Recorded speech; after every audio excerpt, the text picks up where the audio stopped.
Nessa noite, eu quero começar com uma pergunta bem simples.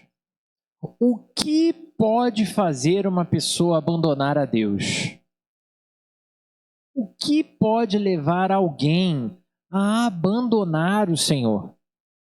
Pensando nisso, me peguei olhando para algumas opções de resposta, coisas que realmente podem brotar. Alguns vão responder da seguinte forma: foi falta de conhecimento. Outros vão dizer que foi por ouvir falsas doutrinas, esses ventos que surgem aí.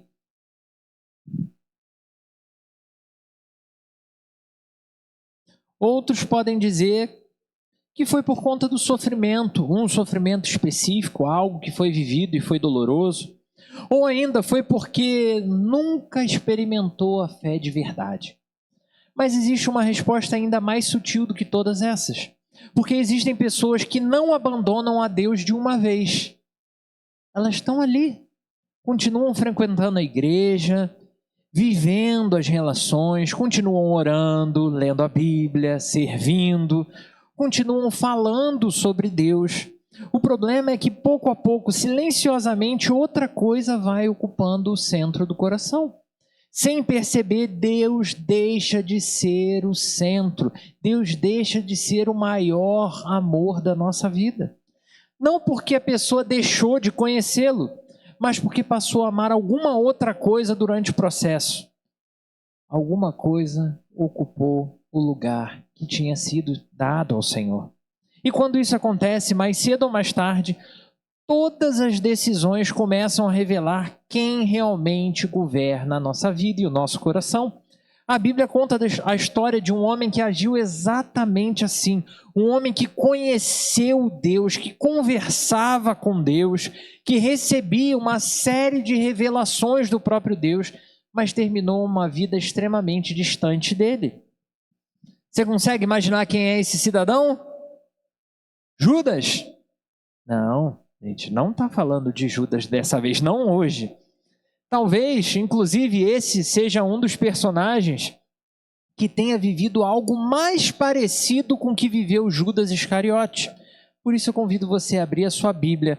Nós vamos ler o livro de Números, capítulo 22, versículo 15 até o 21. Diz assim a palavra do Senhor. Balaque enviou outros oficiais em maior número e mais importantes do que os primeiros. Eles foram a Balaão e lhe disseram: assim diz Balaque, filho de Zippor, que nada o impeça de vir a mim, porque eu honrarei com muita glória e farei tudo o que você me disser. Venha, por favor, e lance para mim uma maldição contra esse povo. Balaão, porém, respondeu aos oficiais de Balaque: olha só que palavra de Deus, olha que homem realmente especial. Mesmo que Balaque me desse o palácio dele, cheio de prata e de ouro, eu não poderia fazer coisa alguma, grande ou pequena, que vá além da ordem do Senhor, o meu Deus. Agora, fiquem vocês também aqui essa noite, e eu descobrirei o que mais o Senhor tem para me dizer. Naquela noite, Deus veio a Balaão e lhe disse: visto que esses homens vieram chamá-lo, vá com eles, mas faça apenas o que eu disser a você. Balaão levantou-se pela manhã, pôs a sela sobre a sua jumenta e foi com os oficiais de Moabe. Esse texto é muito legal. Quem era criança na igreja, caminhou na igreja, com certeza ouviu essa história. Quando a gente fala de Balaão, é fácil qualquer crente com mais tempo de vida na igreja saber de quem a gente está falando. E quando se fala de Balaão, falamos de que tipo de profeta? O falso profeta. Mas essa resposta, meu irmão, minha irmã, embora contenha parte de verdade, não explica por inteiro a história de Balaão. Porque Balaão nunca pronunciou uma profecia falsa sequer. Tudo que ele falou se cumpriu. E era coisa que ele ouviu da boca do próprio Deus. Quando a gente entende isso, que cada detalhe dos capítulos 23 e 24 de Números ganham ainda uma relevância maior. Ele chegou a anunciar, inclusive, uma das mais belas profecias messiânicas do Antigo Testamento. É Balaão que diz: uma estrela procederá de Jacó, e um cetro se levantará de Israel. De quem ele está falando? De Jesus Cristo, nosso Senhor. Então, precisamos de fato responder uma pergunta. Se Balaão profetizou corretamente, se Deus realmente falava com ele, se Deus falava através dele, se ele conhecia quem Deus era, por que ele termina a sua vida debaixo do juízo divino, da condenação? Porque Deus não avalia apenas aquilo que a gente diz. Ele não avalia aquilo apenas que a gente faz. Ele pesa aquilo que realmente a gente carrega no nosso coração, mesmo que ninguém mais vê. Essa é a grande mensagem da história de Balaão. O problema nunca foi o que saía dos lábios dele. O problema sempre foi o coração. E essa talvez seja uma das advertências mais necessárias para a igreja de hoje. Porque a gente vive nesse contexto, irmãos, de uma época de muito conhecimento bíblico. E sim, o conhecimento bíblico está extremamente acessível. A gente tem livros muito bons, temos cursos disponíveis, até curso grátis, que a gente pode fazer bons cursos. Tem podcast falando sobre assuntos excelentes, sermões excelentes. Você acessa aí um monte de gente boa, tem pastor assim de renome, ensinando coisas difíceis de forma fácil. É fácil atingir isso. Tem conferência que você pode participar, tem vídeo, tem tudo. Super acessível.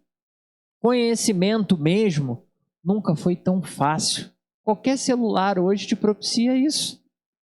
Porém, conhecimento sozinho nunca salvou ninguém. É possível sim, meu irmão, minha irmã, conhecer a vontade de Deus e continuar amando outra coisa. É possível falar sobre Jesus Cristo, o Deus encarnado que morreu na cruz, e ainda assim viver adorando o outro Senhor. Por isso a pergunta que a gente faz, e eu vou repetir ela várias vezes ao longo dessa nossa meditação, dessa noite, vai ser: quem governa o seu coração? Quem governa o seu coração? Preparados ou não, vamos para o ponto 1 de reflexão. Anota aí, se preparem. Terça e quarta-feira está chegando. Isso aí está anotando? Então vamos lá. Ponto 1. Um homem que conhecia a vontade de Deus. Nosso texto começa quando Balaque. Quem era Balaque, meu irmão? Você lembra? Balaque era o rei de Moabe. Moabe era uma nação inimiga do povo de Deus, inimiga do povo de Israel. E aqui o nosso texto já começou dizendo que essa é a segunda comitiva que é enviada ao profeta. Nessa nova comitiva são enviados homens mais importantes. A oferta que é oferecida é ainda maior que a anterior. A recompensa é muito mais atraente, muito mais envolvente. É quase, sabe, Balaão, o seu sonho de ser o maior profeta da terra? Pode ser agora o momento. O que Balaque está dizendo para Balaão é nada mais, nada menos que: diz o seu preço, eu pago o preço que for para você amaldiçoar o povo de Deus. E a resposta de Balaão, meu irmão, minha irmã, é uma resposta que parece admirável. Tanto que eu fiz questão de frisar na leitura do texto. Ele vai dizer: olha só que coisa bela. Ainda que Balaque me desse a sua casa cheia de prata e ouro, eu não poderia transgredir o mandato do Senhor. Bonito, né? Um homem que realmente sabe o que está fazendo. Que homem firme, que homem espiritual, que homem íntegro, que coisa maravilhosa. Mas, infelizmente, essa máscara dura apenas um versículo. Olha o que acontece no versículo seguinte. Ficai aqui também essa noite, para que eu saiba o que mais o Senhor me dirá. É tipo, Deus falou que não tem como. Mas fica aí. Vai que ele muda. Esse é o problema. Deus já tinha falado que não ia amaldiçoar o seu povo. Dias antes, Deus fora absolutamente claro para Balaão. Quando recebeu a primeira comitiva, ele falou: meu filho, não vai. Eu não quero que você amaldiçoe o meu povo. Eu não quero que você se misture com Moabe. Então por que ele precisava consultar novamente?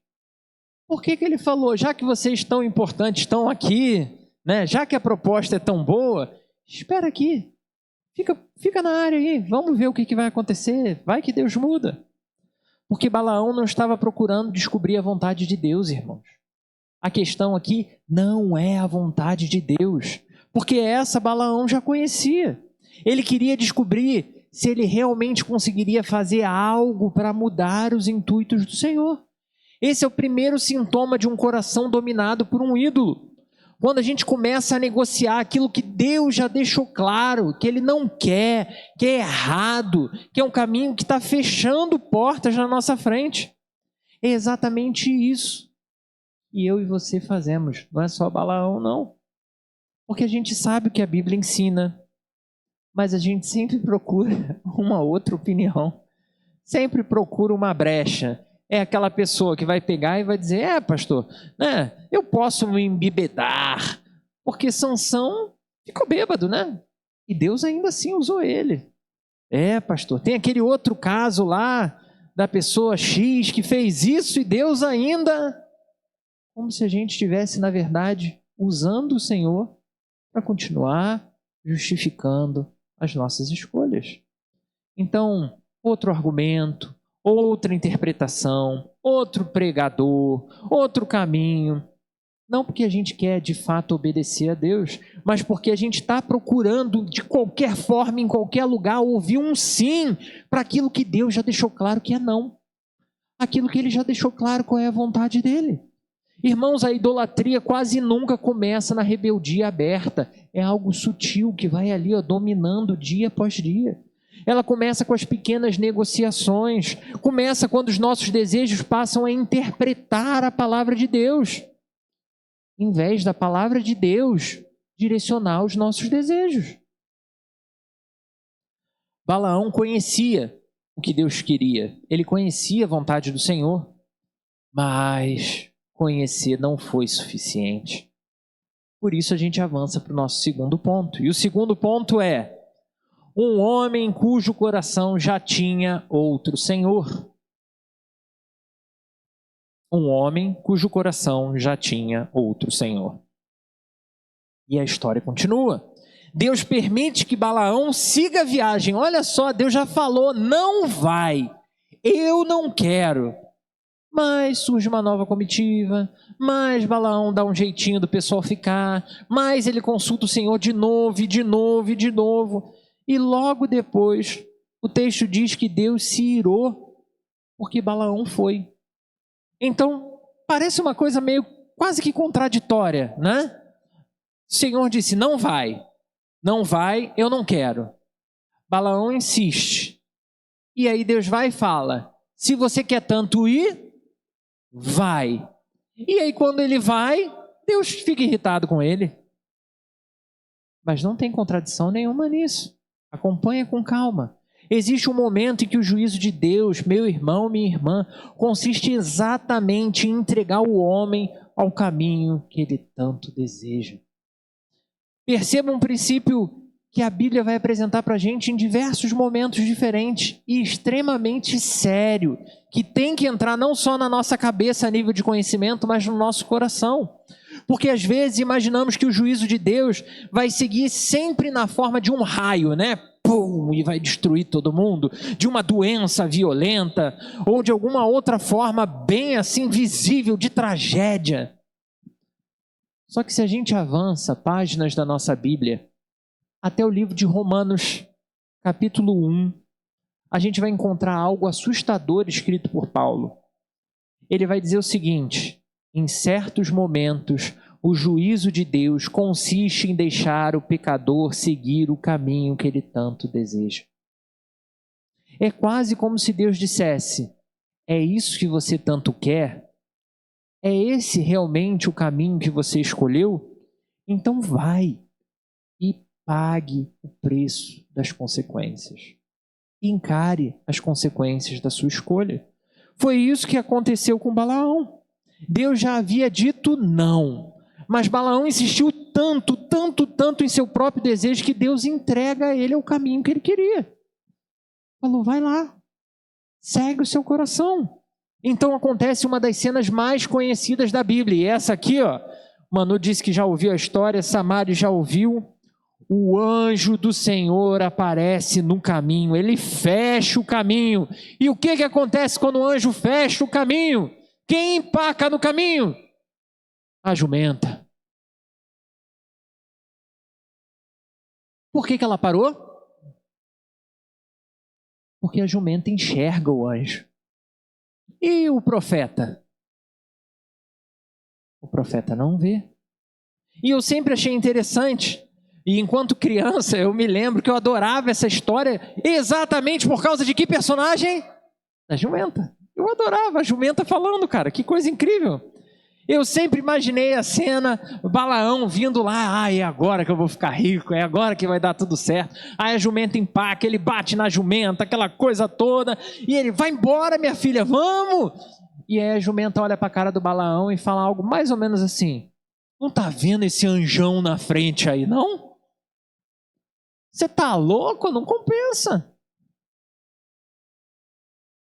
Só que se a gente presta atenção na história, essa jumenta não é o personagem principal. Quem é o personagem principal aqui? É um profeta, um vidente, um homem espiritual, mas igualmente espiritualmente cego. E aqui a ironia é extraordinária, irmãos. Porque quando a gente vai para o texto original, ele é chamado de ovidente. Balaão é ovidente, um ser de alta percepção espiritual. Esse homem que vê até o espiritual, não vê um anjo. Porém, a jumenta, um pobre animal que só servia para carregar peso, vê. Por que isso acontece?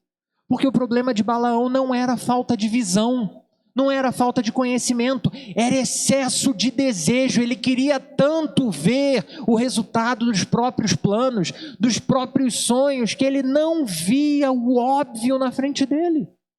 Seu coração estava tão preso à recompensa que tinha sido prometida, que ele já não conseguia mais enxergar o perigo diante dos próprios olhos. É exatamente aqui que devemos lembrar das palavras do nosso Senhor Jesus. Ninguém, nós lemos isso de manhã, ninguém pode servir a dois senhores. Jesus não diz que vai ser difícil servir dois senhores, ele diz que é impossível servir a dois senhores. Porque o coração humano possui quantos tronos? Um único trono. Nós imaginamos que a gente consegue, de alguma forma, controlar os nossos próprios desejos. Mas vez após vez, história após história, são os nossos desejos que continuam controlando as nossas decisões. Balaão pensava que estava apenas avaliando uma boa oportunidade financeira. Na realidade, meu irmão, o que estava acontecendo era o dinheiro que ele ainda nem tinha ganhado já governava por completo o coração dele. E aqui a gente precisa tomar cuidado, porque, de novo, o dinheiro não é o verdadeiro problema. Dinheiro não é problema. A Bíblia nunca ensinou que possuir dinheiro é pecado. Então, se Deus te abençoar e você ficar rico, louvado seja o nome do Senhor. Reverta isso em expansão do reino, em glória de Jesus Cristo. Viva bem a sua vida. A gente olha para a Bíblia e encontra um monte de gente rica. Tem um tal de Abraão, que o cara ele andava pela terra e ele falava com os reis dos lugares, de tão rico que ele era. Tinha um tal de Jó, que era conhecido na terra porque ele era muito próspero, muito rico. Teve um tal de Davi, um tal de Salomão. Tem no Novo Testamento um rapaz assim tão rico, que ele já tinha até onde enterrar o próprio corpo, sendo jovem ainda. Um tal de José de Arimateia. que é onde é sepultado o nosso Senhor. O problema nunca foi possuir riqueza. O problema é quando as riquezas passam a nos possuir. Quando a riqueza cega a gente para as outras coisas. E isso vale, meu irmão, minha irmã, a gente está focando aqui na riqueza porque é essa questão na história de Balaão, mas isso serve para qualquer outra área. A gente pode colocar no lugar de riqueza a carreira profissional, que quantas vezes eu cresci com essa ideia, ouvindo e repetindo, que antes de eu fazer um monte de coisa, eu tinha que me formar, eu tinha que estar estável, eu tinha que... É claro que essas coisas são muito boas, mas isso cega.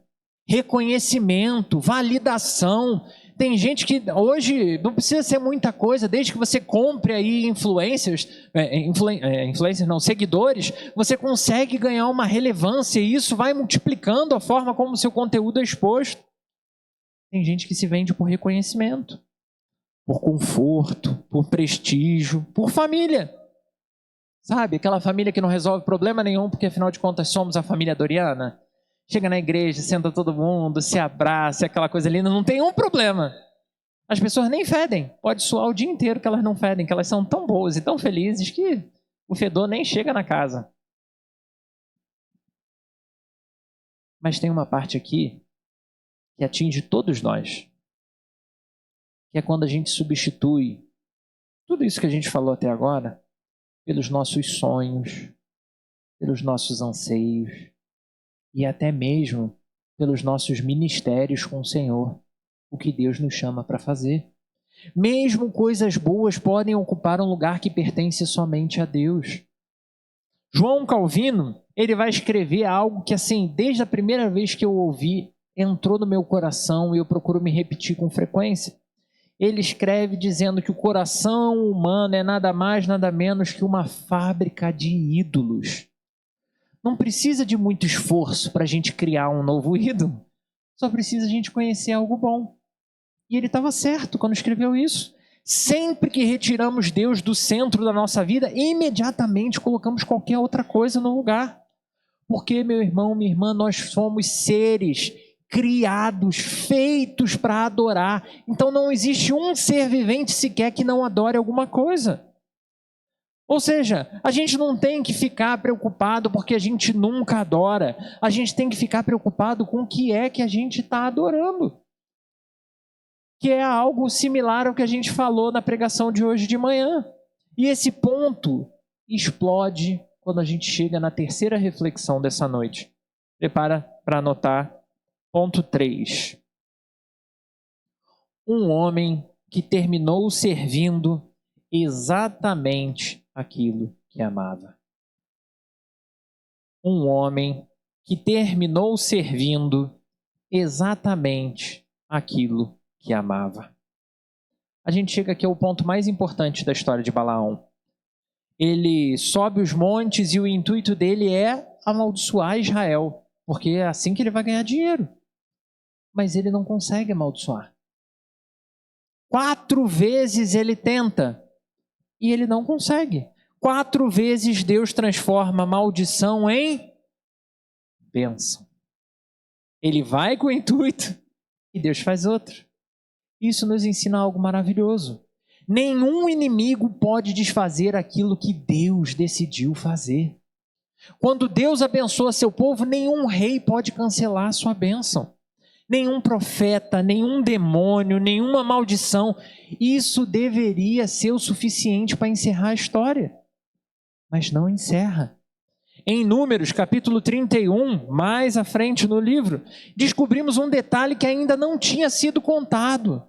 Moisés vai afirmar que Balaão aconselhou Balaque a fazer Israel tropeçar. Foi quase do tipo, já que eu não consegui amaldiçoar, me paga, porque eu vou te dar o caminho das pedras para fazer realmente eles se darem mal. E o que ele faz? Ele diz que existe uma possibilidade. Essa possibilidade é seduzir o povo com nada mais, nada menos do que a idolatria, com a imoralidade. Percebam a inteligência perversa desse profeta. o quanto ele foi cruel com essa forma de agir. Ele chega ao ponto de afirmar: eu não consigo fazer Deus amaldiçoar Israel, não tem como, mas eu posso fazer Israel pecar. E se Israel pecar, Deus vai entrar com disciplina contra eles. É exatamente isso que Apocalipse 2 vai falar sobre Balaão. Jesus afirma que Balaão ensinou Balaque a colocar uma pedra de tropeço diante do povo de Deus. Irmãos, essa certamente é uma das grandes estratégias do inimigo até hoje, na minha e na sua vida. Quando Satanás não consegue destruir a igreja por vias de perseguição, ele tenta destruir por vias de sedução. Ele não precisa convencer a igreja a abandonar a Cristo por completo. Basta convencer a igreja de que Cristo pode ocupar apenas parte da vida. Não, o Senhor é importante, mas você não precisa pensar em Deus o tempo todo. Você não precisa ser um cristão o tempo todo. Ele pode ensinar, e isso aqui tem que ter atenção, que é possível amar Jesus e ainda assim colocar outras coisas em primeiro lugar. Amar Jesus e viver para o próprio nome, amar Jesus e buscar o dinheiro mais do que todas as coisas, amar Jesus e querer ter o próprio nome gravado para a eternidade, amar Jesus, mas fazer uma carreira que realmente marque o mundo, amar Jesus, mas transformar os próprios sonhos no verdadeiro sentido da nossa existência. E foi exatamente isso que Balaão fez. Ele nunca abandonou Deus com os próprios lábios.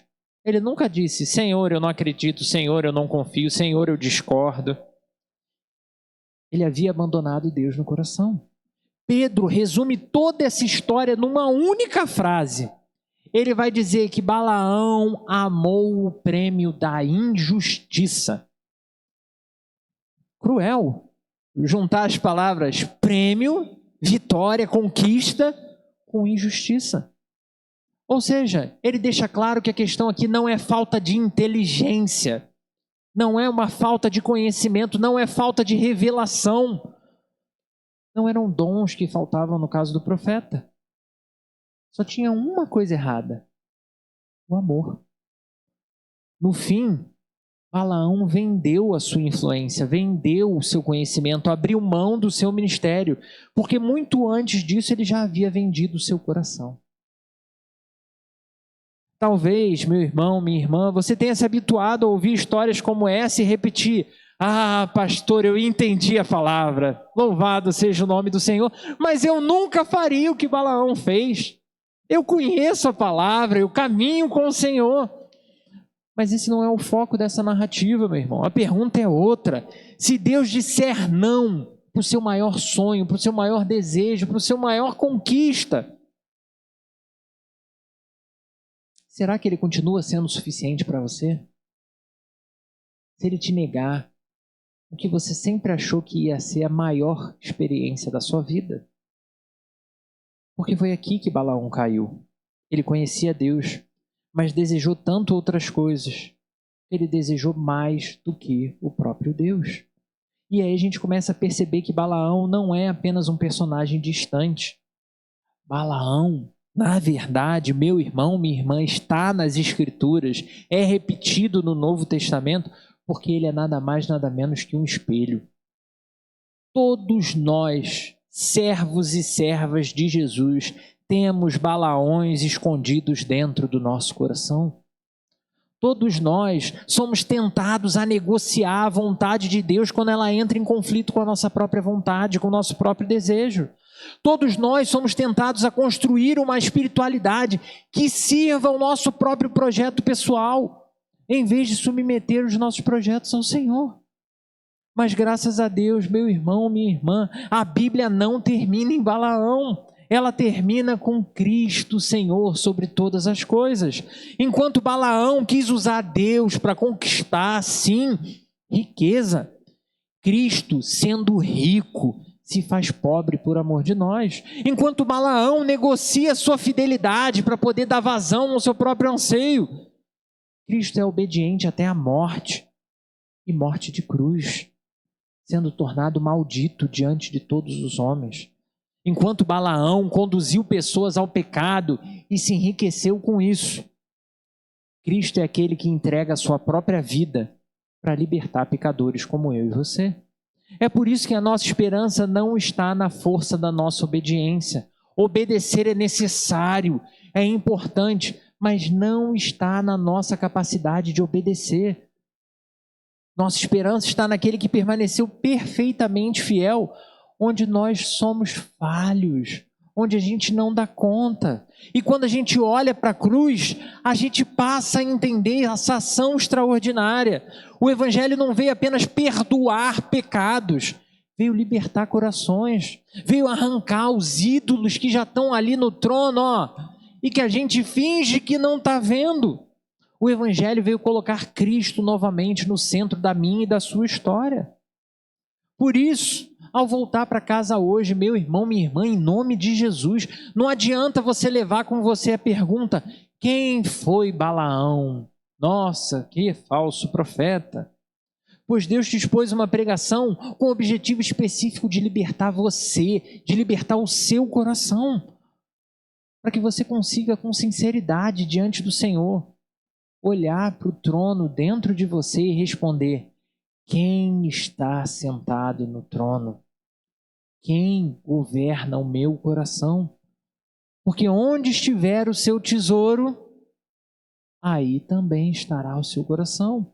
Por isso, meu irmão, nessa noite, o chamado do Evangelho não é apenas para que você reconheça os falsos senhores, os falsos ídolos que disputam o seu coração, mas para que você, para que eu, para que cada um de nós, diante dessa cruz, tenhamos a força que vem do alto para destronar qualquer maldição que tenha governado a nossa vida.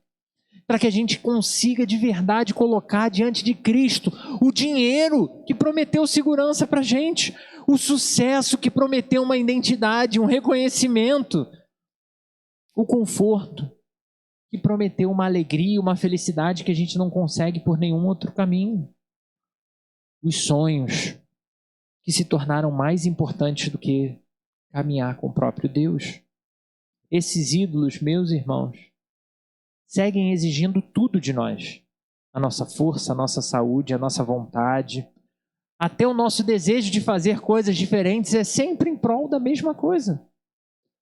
Mas eles nunca conseguem entregar nada do que prometem. Porque no fim, a gente só acaba mais escravizado. Com Cristo é diferente. Ele não tomou a nossa vida para construir o seu reino. Ele entregou a própria vida para que eu e você fôssemos inseridos no reino. Ele não nos explorou para satisfazer os seus desejos. Pelo contrário, ele se esvaziou, ele assumiu forma de servo, ele foi obediente até a morte, com o único objetivo de nos salvar. Portanto, meu irmão, não saia daqui apenas tentando amar menos os ídolos. Ah, Senhor, me ajuda a amar menos o ídolo do meu coração. O convite é verdadeiramente mais profundo. Venha a Cristo, venha ao Senhor Jesus, contemple alguém infinitamente mais digno de ser amado, alguém que realmente cumpre o que promete. Entrega novamente o trono do seu coração para quem está de fato governando o universo. Porque só em Jesus Cristo há perdão para os que já negociaram a vontade de Deus. Só em Jesus Cristo há liberdade para aqueles que foram escravizados pelos seus próprios desejos e sonhos. Em Cristo continua e até o dia final continuará existindo esperança para todos que descobriram que vivem qualquer tipo de idolatria, para todos que construíram a vida ao redor de falsos deuses. Porque é verdade. Não adianta você sair iludido. Glória a Deus! Destronei os meus ídolos. O Senhor é Deus, o Senhor é Rei.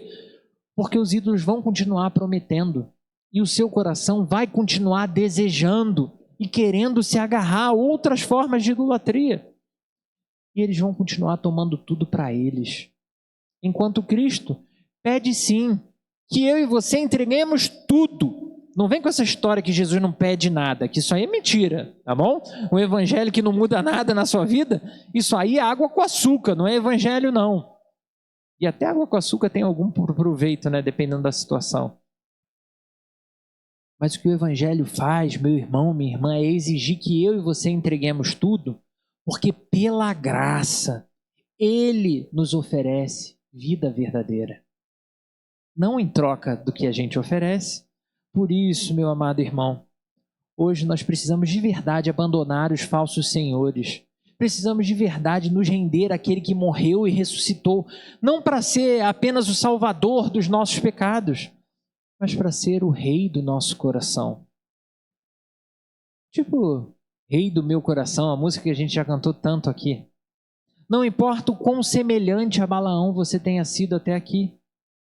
Se realmente você estiver disposto, se realmente você entender a necessidade de recomeçar, tenha certeza, o Senhor, que usou até uma jumenta como Balaão, tem poder para transformar qualquer idolatria em salvação. Por isso, você precisa ser honesto diante dele. Quem está sentado no trono do seu coração? Eu convido você a fechar os seus olhos. Vamos falar com Deus. Santo e poderoso Deus, que história tremenda.